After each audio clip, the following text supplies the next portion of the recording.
Take my yoke upon you and learn from me. You know what? This is something that we don't just know, we have to learn. I went to school, I went to college, I got a master's degree. I never took a class on what to do with a burden. You can only learn that from Jesus. That's why a lot of people have degrees and are still burdened, right? Because they've not learned this lesson. Learn from me, for I am gentle, lowly in heart. He's like, I'm here to help, I'm here to serve. And you will find rest for your soul. You know what? When your soul rests, your mind can rest. When your soul rests, your body can rest. Some of you, the reason that you're restless is because your soul can't rest.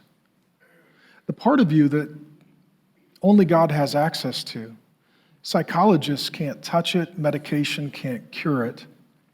Only God has access to the soul. And he'll give you rest in your souls. When your soul is at rest, your mind can rest. When your soul is at rest, your body can rest. When your soul is at rest, you can sleep.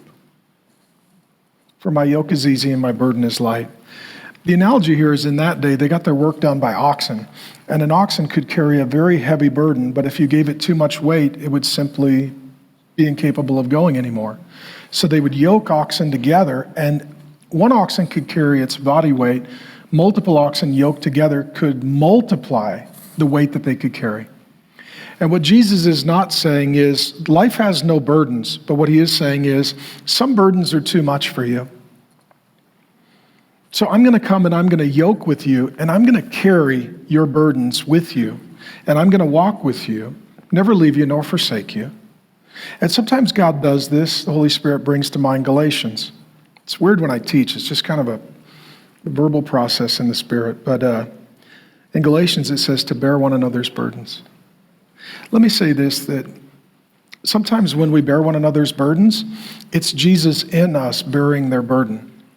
It's Jesus through us bearing their burdens.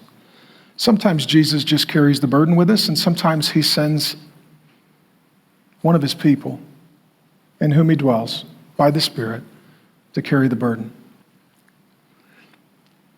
When my wife and I were in the hardest season of our whole life, reputation attacked, finances wrecked, safety at an all-time high, people committing crimes against our family. I mean, just horror. It was horror. I was not doing well. I had hand tremors. I had nervous eye twitch. I'm burdened. We met with a godly counselor, pastor, filled with the Spirit, like a spiritual father, for about 18 months. And there were times that we would meet and he would ask, okay, what's going on this week? And I'd tell him. And he would just be like, we need to pray. What I appreciate is he didn't say, well, tell me who they are and I'll seek vengeance on them. What he didn't say was, well, let me jump on social media and argue and fight with them. What I appreciate is he didn't say, well, how about we start a group text and we light them up.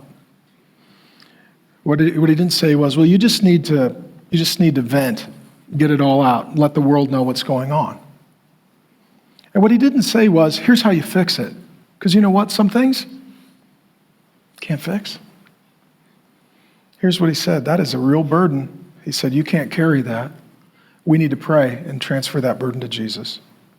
There were times that we spent our whole hour in prayer. And he would literally walk over to us, and he'd lay hands on my wife and I as we're praying together, and we would he'd say, okay, name the burden. We'd name the burden. And then he literally would pretend like he was lifting it. He would walk over, old guy, to a garbage can, and he'd throw it in. I was like, what are you doing? He's like, we got to get rid of those burdens. My question to you is, what burdens do you need to get rid of, friend? The reason that some of you are so burdened is you've not learned to transfer the burden in prayer. Prayer is where we transfer the burden to Jesus. At that season, Pastor Jimmy Evans, who's one of our overseers and one of our pastors, we love him very much, he asked me, he said, Mark, how are you doing? I said, I'm struggling. I'm burdened. He said, well, how's your prayer life? I said, it's really good. I'm talking to the Father all the time. He says, well, if you're talking to the Father, why are you still burdened? He said, you're not praying, you're complaining to God. It's not prayer until you transfer the burden. I was like, okay, well then let me edit my assessment. I'm not praying a lot. I'm complaining a lot. My complaining life is very solid. How many of you right now, there's a burden you need to transfer?